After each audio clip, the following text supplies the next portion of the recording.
Welcome to SAGU SportsFEED, your news source for Lions athletics, Student Athletic Conference sports, and NAIA headlines. I'm Tim Roberts. And I'm Adam Ferguson.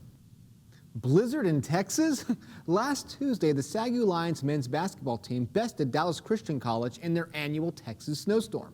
The Texas snowstorm is a tradition at SAGU where fans throw ping pong balls onto the court after the Lions score their first basket. The basket came very early in the game when Kenton Williams scored off an assist by Noah Bowling. The crowd then went wild throwing the ping pong balls. After the court cleanup, the Lions continued to plow over the opposition. From that point on, the Lions were just too much for the Crusaders to keep up with. SAGU unleashed an outpouring of three-pointers and highlight dunks. Josh Kashilla led the Lions to victory with 20 points, 3 rebounds, 2 steals, and a block. After an easy 62-point win over Dallas Christian College, the Lions now shift their focus to their next game against Arlington Baptist. SAGU volleyball concludes the regular season with another set of victories on the road. The Lady Lions traveled to Chickasha, Oklahoma, defeating USAO. Taking a commanding lead in the first set, SAGU set the pace for the rest of the match, improving to 14-5 by winning straight sets. SAGU sweeps through the Evangels senior day, increasing the Lady Lions' win streak against MACU to 15 matches. SAGU defended the 4th spot in the rankings, giving them home court advantage for the Sooner Athletic Conference Tournament quarterfinals. The Lions' first opponent, Mid-American Christian University, the Evangels' last win against SAGU was in 2012. This past weekend, SAGU's men's soccer team headed west to Arizona for the Sooner Athletic Conference Tournament. Sadly for the Lions, this was their first game of the tournament and soon became their last game of the season. SAGU fought hard, but they weren't able to bring home a win. Instead, they returned to the Den with a 3-2 loss against the Eagles, leaving the 8-seed Lions with a 2-7 record, while JBU earned the number 1 seed with a record of 15-3 and 8-1 in conference. On Friday, JBU's Jacob Zamarone scored within the first 2 seconds of the game and collected 2 penalty kicks, ending the first period at 1-0. The Lions weren't done fighting yet, as SAGU's Felipe Torres made a goal within 5 minutes of the second period and mirrored his opponent's score. SAGU's Brian Callejas also made up a goal, but the Eagles persevered and managed to round up another 2 goals by the end of the second half, closing in on the Lions' final game of the season with a score of 3-2. Coming up, we'll take a look at the SAC rankings for volleyball and football. We'll be right back after these messages. There is a place where lions run free to chase their dreams. It's a place where character isn't an act, it's an attribute. And character on the field or court is as important as the score on the board. Welcome to a place where seeds are planted, dreams grow, and lions always know how to roar. This is SAGU. Welcome back. For the first time in Wayland women's soccer history, the Lady Pioneers defeated 13th ranked John Brown in a 4-2 shootout victory. The closest Wayland has come to a win against the Lady Eagles was in 2013 when the same scenario occurred. They went into overtime and then a shootout. Pioneers coach Shiloh Posey said the team practiced penalty kicks leading up to the match. "We didn't want to leave anything to chance," she said. Leaders and seniors Taylor Moore and Megan Attenborough went into the game not wanting it to be their last. Due to their 3rd ever playoff advancement, Wayland Lady Pioneers will face Texas Wesleyan today in the semifinals. Oklahoma City's volleyball team bumped, set, and spiked their way into the number 1 seed in the Sooner Athletic Conference volleyball tournament for the 3rd year in a row. The Stars had 26 wins in a row this season and a 29-match winning streak overall. OCU faces Panhandle State Tuesday at 6 p.m. at Abe Lemons Arena in the quarterfinals. Also competing Tuesday at 7 p.m., number 7 Southwestern Christian at number 2 Texas Wesleyan, number 6 Wayland Baptist at number 3 John Brown, and number 5 MACU against number 4 SAGU. Semifinals will take place on Friday and the championship will follow on Saturday. Women's Soccer Offensive Player of the Week goes to Emma Rice from the University of Science and Arts in Oklahoma. Rice broke the USAO single-season record for goals and points while achieving her 3rd hat trick of the season. She ranks 3rd in the NAIA with 34 goals and 4th with 76 points. Defensive Player of the Week is senior Christy Zwart of Texas Wesleyan. Zwart had double-digit saves for the 3rd time this year, posting 96 saves and 3 shutouts for the season. Volleyball attacker of the week goes to Ariana Alvarado of Texas Wesleyan. Alvarado averaged 6 kills per set, helping the Rams take the 2nd seed in the upcoming Sooner Athletic Conference tournament. Defender of the week is Isabel Harwell from Oklahoma City. Harwell had 19 digs in a sweep over OPSU and 12 digs in a victory over Wayland Baptist. Setter of the week goes to Sophia Salick of Oklahoma City.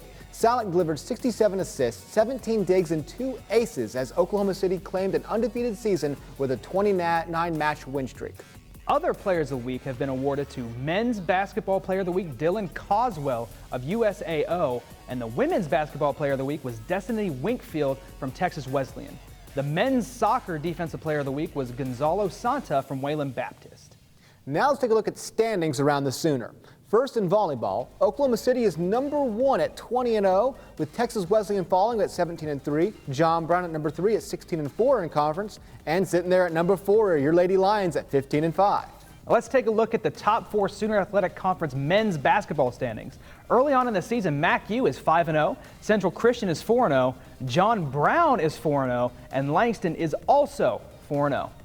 Over on the women's side of basketball, Southwestern Christian leads the pack at 4-0. Number 2, Oklahoma City, 2-0. MacU at number 3 is 3-1, while John Brown is sitting at number 4 at 2-1.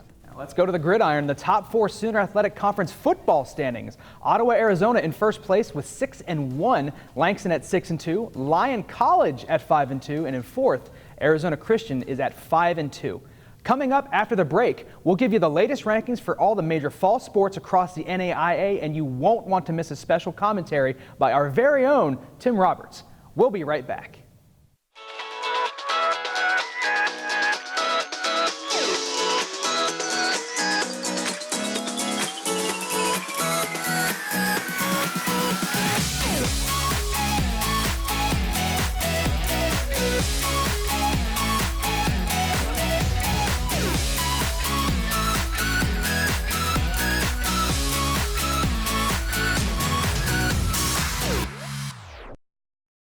Basketball is back in action, so let's take a look at the preseason polls.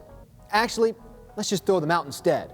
Last year, only 12 of the top teams in the initial top 25 were still there when tourney time rolled around. All right, so that's no surprise. Nobody expects a preseason poll to be perfectly predictive.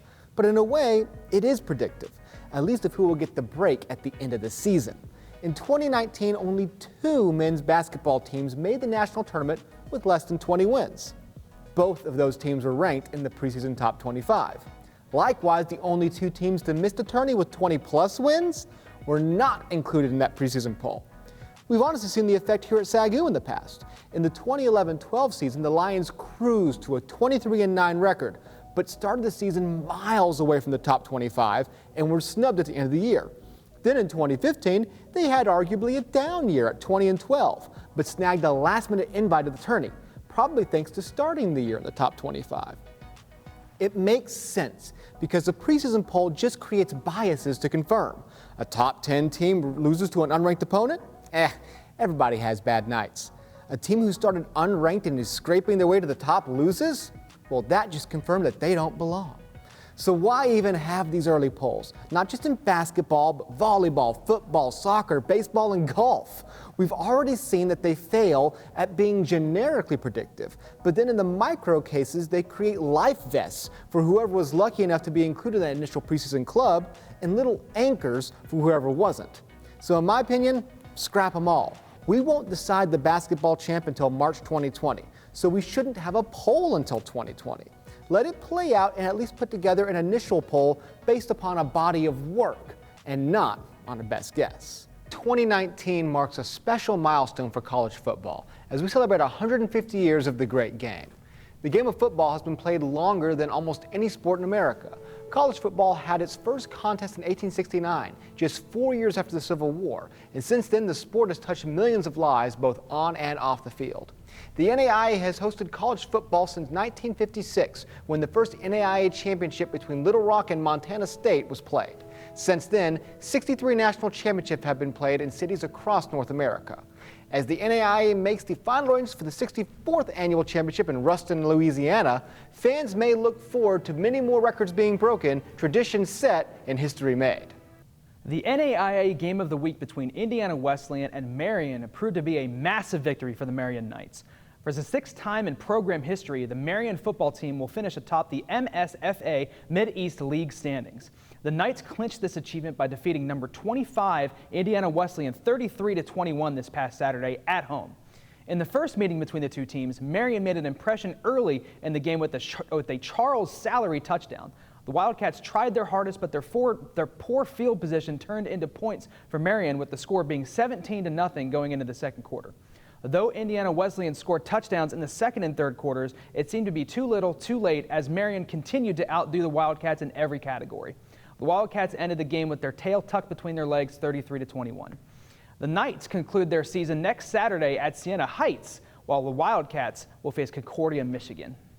Taking a look at the top 10 coaches poll for NAIA football, Morningside still leading the way at 9-0 with Marion at 8-0 behind them, Kansas Wesleyan at 10-0, Grandview at 10-0 at number 4, rounding out that big top 4. And the top 10 in the NAIA men's soccer, Central Methodist coming in at 17-1, second place Columbia at 17-0, number 3 William Carey 12-0-4, and then Westmont at number 4 13-1-1. Looking at the ladies on the pitch, number 1 is Kaiser from out of Florida at 17-1. Number 2, William and Carey at 16-1.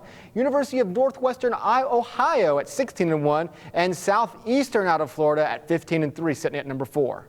Now let's look at the NAIA volleyball. Number 1, Northwestern in Iowa, 27-0. Number 2, Missouri Baptist at 27-4. Number 3, Indiana Wesleyan at 30-1. And then at number 4, Eastern Oregon coming in at 26-2. Coming up in this week's Coach's Corner interview, we'll have SAGU's head basketball coach Delton Deal. And later, this week's Pride Profile. Stay tuned.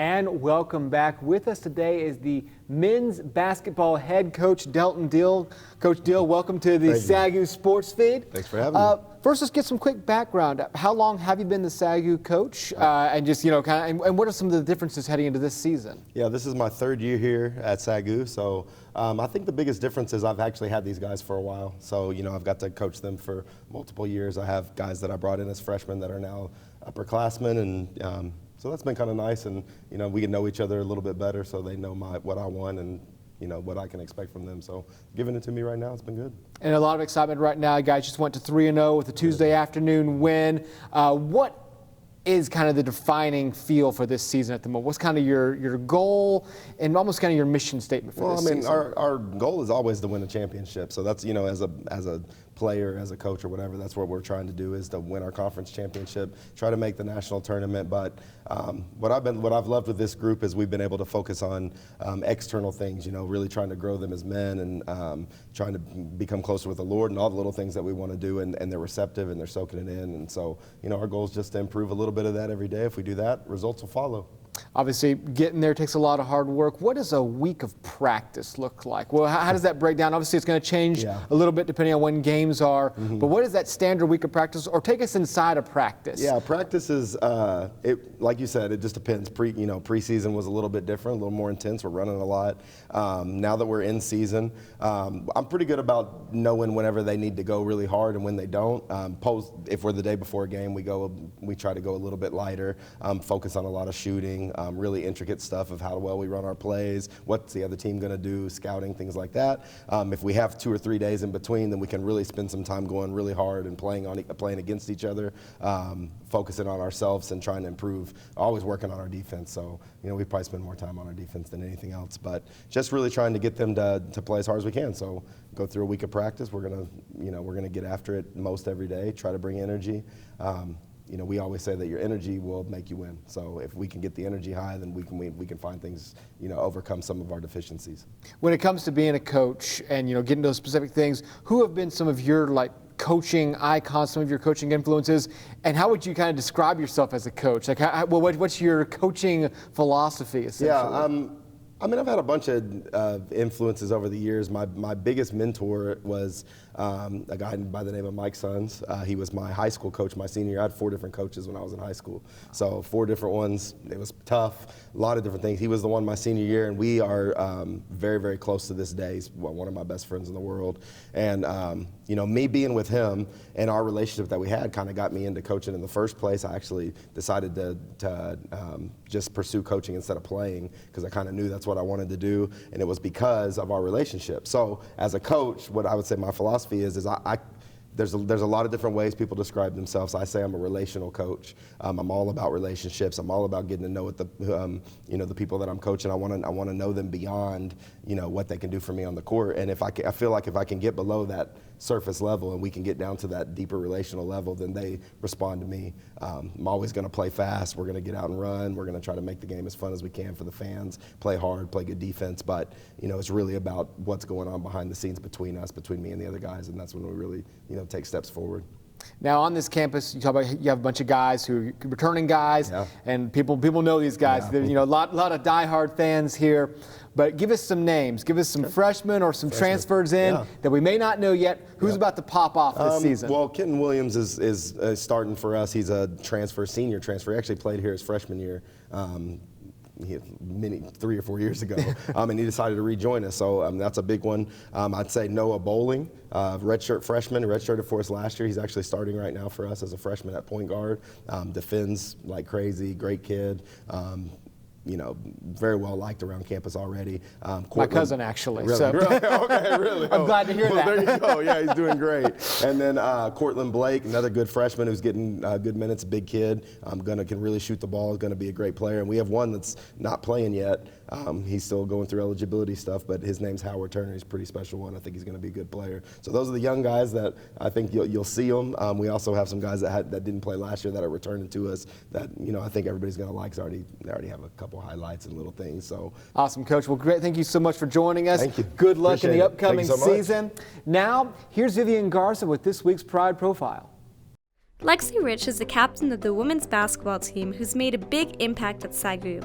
Leading her senior year, she continues to be an inspiration. One thing that college I think has really taught me, and like this is like my number one like mantra, is complacency. Complacency is like the root of evil, because I mean, in a basketball sense, you know, if I was complacent from last season, you know, I wouldn't have worked out. I had a pretty good year last year, so I'm just gonna sit around and just let the season come and see what comes next, you know? Like, there's a constant yearning and a desire to do better and be better. Would you rather be in a stagnant pond or like be a river? A pond, you can have fun for a while, it's cool, it's pretty, woo, but then it just gets dirty. There's just death, right? Nothing can live, nothing can blossom from it. But then a river, like, you have patches. But inevitably, what does a river lead to? An ocean. I can't allow myself to be on the mountaintop and expect to stay on the mountaintop for the rest of my life. If you want to be successful, you have to have a short memory. You know, I missed 5, who cares? You gotta keep shooting. And I'm still gonna have the confidence to go up and shoot it. So I think it's just an allowing yourself to potentially fail. I think those moments are beautiful, they stink, they are frustrating. Those are the moments where it's like, okay, breakthrough's coming, it's right there. Keep pushing, keep believing, keep doing. Coach Phillips talks about the imprint that Lexi made on the student body surrounding the athletic stigma on campus. She was queen, the homecoming queen this year. You know, I don't know that that's ever happened. When I got here, athletes weren't nominated for queen or nominated for the court or anything like that. And for some reason, people are just drawn to Lexi. I think that she really helps bridge that gap between students and student athletes. Just because she's so personable, people want to be around her, people like her, people are drawn to her. I think that's really created an environment in which people are like, okay, athletes are okay. They're not these people that they thought we were. She's just enveloped that persona of like, I'm not just an athlete. I'm a regular student. I struggle with classes. I struggle with things. And here I am on this campus making an impact. And she's just really special. I want everyone to know, like, she has worked her tail off to help create a program in which people respect. People don't just look at SAGU basketball anymore and say, oh, that's an easy one tonight. They have to prepare. And she's a big part of that. Lexi's changed her boyfriend's life in more ways than one. She just really changed my perspective on loving people. She really genuinely saw who God made me to be and helped me realize who I was and, you know, now who I am. And she really just drew the best out of me and continued to encourage me, speak life into me. And there's just been times to where I've been in the lowest point of myself, and she's found the exact perfect words to tell me to just pick me up. She loved the worst part of myself. And it's just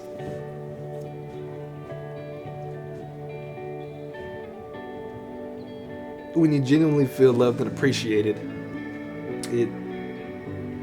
it's a feeling that you can't, it's hard to put in words. And Lexi's done so much for me with my own, you know, self-talk and self-esteem, that she's just shown me parts of myself that, like I said, I didn't want to come to terms with accepting, but she's shown me that God uses everything for the good.